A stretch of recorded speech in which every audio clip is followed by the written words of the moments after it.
আমাদের গত 30/4/2024 একটা আমাদের আগরতলা জিআরপিএস একটা কেস হয়েছিল, যার মধ্যে 6 জন বাংলাদেশি ন্যাশনাল এবং একজন ইন্ডিয়ান টাউট অ্যারেস্ট হয়েছিল। তো আমরা যথারীতি তাদেরকে মানে আইনি পদ্ধতি মেনে কোর্টে পাঠাই এবং তাদেরকে ইন্টারোগেশন করা হয়। তো ইন্টারোগেশনে অনেকের নামই বেরিয়ে আসছে। তার মধ্যে গতকালকে আমরা 2জনকে অ্যারেস্ট করেছি এদের মধ্যে। তো তাদেরকে আমরা সিদাই থানার অন্তর্গত এখানে হরিণাকলা প্লাস একটা জায়গা আছে, ওইটার পাশেই বিউপির পাশেই তাদের বাড়ি, বর্ডার ফেন্সিং এর পাশেই। তো আমরা সিদাই পিএস এর সহযোগিতা নিয়ে 2জনকে অ্যারেস্ট করেছি এবং এদের একজনের নাম হলো গৌতম সরকার, একজন হলো বাপন ভৌমিক।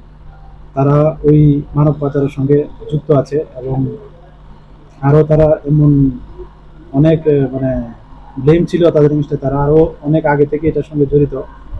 যাই হোক, আমরা আজকে তাদেরকে মহামান্য আদালতে পুলিশ রিমান্ড চেয়ে পাঠাবো এবং এখনও তাদেরকে দফায় দফায় ইন্টারোগেশন চলছে।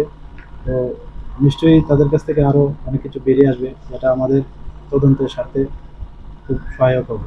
কয়দিনের পুলিশ রিমান্ড চাওয়া হবে? আমরা 2 দিনের পুলিশ রিমান্ড চাই। আচ্ছা, ওই যাদেরকে জিজ্ঞাসা করছে বাংলাদেশে আরো অনেকগুলো নাম বললাম, ওইখানে কি আর কেউ আছে?